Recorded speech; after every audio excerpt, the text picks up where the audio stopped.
আমরা পেয়েছি জীবানন্দ 125 যে সৃজন পত্রিকার একটি বিশেষ সংখ্যা প্রকাশ হবে। তো আরও একজন সদস্যকে তার কাছ থেকে এই অনুষ্ঠান সম্পর্কে আমরা জেনে নেব।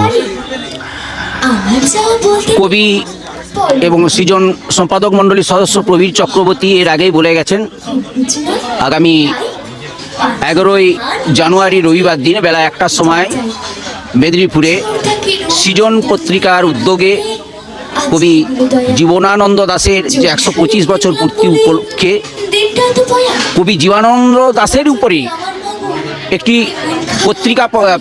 বই প্রকাশ হবে। সেই বইটি গবেষণামূলক পুস্তক, যার মাধ্যমে আগামী দিনে যারা গবেষণার কাজে যুক্ত আছেন তাদেরও এই বইটা কাজে লাগবে।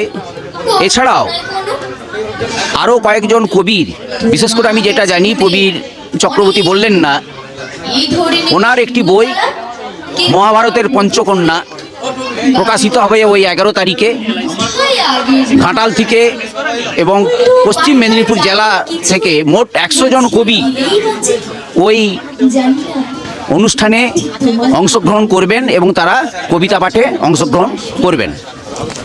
আমরা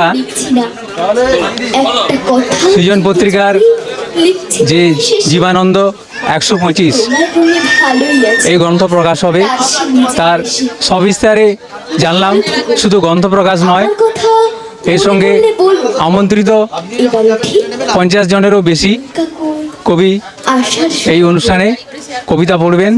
সৃজন আরও বড় হয়ে উঠুক এবং সৃজনের নাম সারা বিশ্বে ছড়িয়ে পড়ুক। ক্যামেরায় রাজীব পাত্রের সঙ্গে আমি শ্যামাপদ প্রামাণিক, STSP নিউজ বাংলা। সবার খবর সবার আগে সরাসরি কুশপাতা